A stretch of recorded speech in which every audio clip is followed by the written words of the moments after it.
سامعین کرام، پردہ نشین ماں بہنوں اور عزیز طلباء و طالبات، موقر اساتذہ کرام،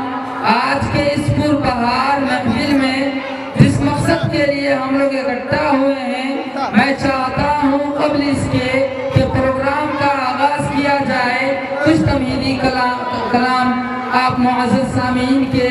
بڑی ذمہ داری کے ساتھ سپرد کر دوں۔ یہ مدارس اسلامیہ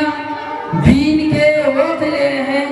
جن سے انسانوں کی آبیاری و آبپاشی کی جاتی ہے۔ یہی وہ سرچشمہ حیات ہے جس کے سوتے سے سیراب ہو کر قوم مومن اپنی دنیا و آخرت کو تابناک بناتی ہے۔ دراصل حقیقت جس پروگرام کے انتظام میں ہم اور آپ شدت سے منتظر ہیں، یہ مدرسہ ہادہ کا تقریباً نصف صدی پرانا انجمن ہے،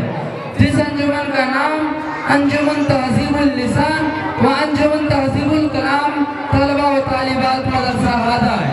جو زیر اہتمام مدرسہ ہادہ حسب ضرورت انعقاد کیا جاتا ہے۔ محترم سامعین، میں اس تمہیدی کلمات کے بعد بغیر کسی تاخیر کے سب سے پہلے اس پروگرام اور اس مجلس کے صدر کا انتخاب کرنے جا رہے ہیں۔ بزرگان دین، علماء کرام، سلف صالحین کا یہ دستور رہا ہے کہ جب بھی کسی دینی مجلس کا انعقاد ہوتا ہے تو وہ کسی عظیم ہستی کی زیر صدارت ہوا کرتی ہے۔ صدر مجلس کی حیثیت ویسے ہی ہے جیسے کہ انسانی جسم میں قلب یعنی دل کی حیثیت ہے، جو انسانوں کے تمام اعضاء و جوارح کی حشاش و بشاش رکھتا ہے، یعنی صدر مجلس کی شخصیت بارونق، باعث لطف و عنایت، نرم لہجہ، لب و لہجہ کے ساتھ ہمت فولاد رکھتی ہے، جس کی نظر کرم اور دعائے الہی کی بدولت مجلس ابتدا سے انتہا تک پہنچتی ہے۔ تو میں بغیر کسی تاخیر کے ایک ایسے شخصیت کو دعوت اسٹیج اور دعوت صدارت دینے جا رہا ہوں جو اس مدرسے کے سیکریٹری بھی ہیں اور اس سے پہلے اس بیروا گاویسا کے ادھیکش بھی رہ چکے ہیں۔ میں ان سے میری مراد جناب سیکریٹری صاحب ہے، میں ان سے مؤدبانہ التماس کرتا ہوں کہ آپ آئیں اور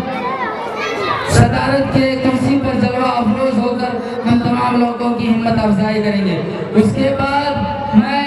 صدر صاحب سے بھی یہ درخواست کرتا ہوں اور التماس کرتا ہوں کہ آپ بھی صدر صاحب کے پہلو میں جلوہ افروز ہو کر ہم تمام لوگوں کی ہمت افزائی فرمائیں گے۔ اس کے بعد میں نائب سیکریٹری جناب مولوی عمر صاحب سے بھی مؤدبانہ التماس کرتا ہوں کہ آپ صدر صاحب کے پہلو میں جلوہ افروز ہو کر ہم تمام لوگوں کی ہمت افزائی فرمائیں گے۔ اب اس کے بعد میں بغیر کسی تاخیر کے اس پروگرام کو آغاز کرنے جا رہا ہوں۔ سب سے پہلے میں تلاوت کلام اللہ کے لیے الیاسین کو دعوت دیتا ہوں کہ وہ آئے اور تلاوت کلام اللہ سے ہم تمام سامعین کو محفوظ کریں۔ بسم اللہ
المهيمن العزيز